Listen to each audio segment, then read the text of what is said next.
If you have ever felt crushed by the weight of a room you just walked into, or carried the silent panic of a stranger as your own, hear this. That isn't a flaw, it's a signal. You are not just too sensitive. You are wired to perceive what others miss. Your very biology is a finely tuned instrument for detecting emotional frequencies. But this ability, this profound gift, has a hidden and severe cost. The world doesn't just see your light, it feels entitled to it. Your greatest strength is also your most vulnerable point. We must talk about the danger, not from monsters, but from the energetically starving. When a person possesses a deep inner radiance, it doesn't just attract admiration. It magnetizes those living in shadow, those who have disconnected from their own source. This isn't about bad people. It's about a primal, unconscious law of compensation. Where there is abundant light, something in the dark will seek to feed. And if you, the perceiver, do not understand this law, you will spend your life feeling drained, used, and wondering why you're always so tired. How did this even start? For most, this radar wasn't a choice. It was a childhood survival mechanism. Perhaps you grew up having to put the moods of a volatile caregiver. Your safety depended on reading the subtlest shift in tone, the slightest change in the air. You became a master decoder of unspoken feeling. What was once a necessary adaptation to navigate a chaotic environment slowly became your identity. You learned that your value was in your utility, in calming, in fixing, in absorbing the storms of others, and the world learned it could take from you. You were trained to be a refuge, but never taught to build a wall. This identity sets a dangerous pattern in motion. On a symbolic level, the one who feels everything often finds themselves bound to the one who feels almost nothing. This is the dynamic of the perceiver and the void. One overflows with feeling, the other is a cavern of absence. One gives instinctively, the other takes without awareness. They are drawn together not by love, but by an unconscious attempt at balance. The unhealed giver calls forth the hungry taker. It is a sacred trap, repeated across countless relationships, leaving you wondering, why does love always feel like this? And here is the critical, painful truth. The person caught in the void cannot truly change because of your endless giving. Your overextension becomes their excuse to avoid their own emptiness. They shift not when you love them more, but only when the supply of your energy is finally cut off. Your sacrifice doesn't save them, it enables their stagnation. Yet you stay, bound by a core belief forged in that same childhood. If I am useful enough, if I love hard enough, I will finally be safe. But that belief is a lie, it is the prison. So, what is the way out? It is not to destroy your gift, to numb your heart, or to shut down your perception. That would be a loss to the world. The path is one of sacred reclamation. It begins with a single, terrifying question. What part of me believes I must earn my place through suffering? You must turn your phenomenal sensitivity inward.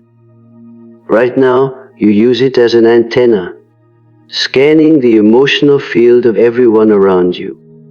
You need to repurpose it as a sonar, mapping the depths of your own soul. What do you feel? What do you need? Where have you abandoned yourself to keep the peace?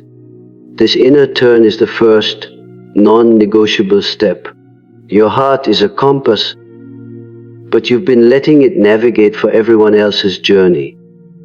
You must let it point home. To you? This leads to the most crucial skill you will ever learn the art of the sacred boundary. Not a wall of bitterness, but a gate of profound discernment. A boundary isn't saying, I hate you. It is saying, I love myself too much to let you do that. It is the quiet courage to feel a no in your spirit and to honor it with your words, even when every pleasing fiber of your being screams to say yes. Let's be brutally clear. Not everyone who is drawn to your light deserves access to it. Some will come with beautiful, tragic stories, hands outstretched not for connection, but for consumption. Others may genuinely care for you, but only for the version of you that remains small, manageable, and non-threatening to their own comfort. Your radiance is sacred. It is not public property. You do not owe your essence to every request. Even the most compassionate figures in history knew when to walk away. The ultimate warning isn't about the predators in the world. The final, most dangerous trap is your own unhealed need to be needed. The part of you that confuses being depleted with being devoted, that mistakes a trauma bond for a soulmate. When you feed others from your core, believing love must cost you your vitality, you are not walking a path of holiness.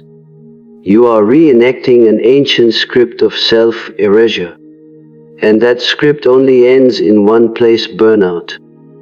But when you see the pattern, when you hold it in your awareness and simply say, I see you, everything changes. You reclaim the pen. You are no longer a character in someone else's story of hunger. You become the author of your own story of wholeness. Your light is no longer a flickering candle at the mercy of every passing breeze. It becomes a rooted, steady hearth fire. And its purpose is not to illuminate the path for others who refuse to move. Its purpose is to warm the home of your own soul. Awakening looks like this. You stop apologizing for your presence. You stop over-explaining your no. You stop contorting yourself to fit spaces that were never built for you. You begin to build your own table, your own altar, not to martyrdom, but to truth. You ask one ferocious question of every relationship, every opportunity. Does this honor who I am becoming? That question is a sword. It cuts through the fog of obligation and reveals what is truly aligned. This is what the world secretly fears, a perceiver who knows their own power.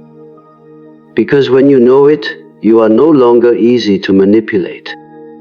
You are no longer available for emotional transactions disguised as intimacy. You stop confusing intensity for depth. You become clear, and clarity is the highest form of compassion for yourself and for others. So, to you who feels everything, your gift is not your pain. It is your perception. Your ability to sense the unseen is a power, but with power comes a solemn duty to protect it, to guard it, to choose where you invest it with the precision of a master architect. Let your yes be full and generous. Let your no be clean and firm, a seal on your energy. Your presence is a blessing, but it must never become an all-can-eat buffet for the starving. You are not the universal solution. You are not the savior.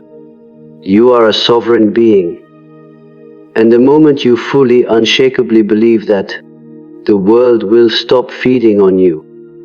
It will have no choice but to meet you at the level of respect you have established for yourself. If this truth resonates with you, if you're ready to stop the drain and start building that sovereign life, then do this for the algorithm and for your own journey. Hit the like button right now. It tells YouTube this matters. And subscribe to Wake and Win for more guides on turning your deepest sensitivities into your unshakable strengths.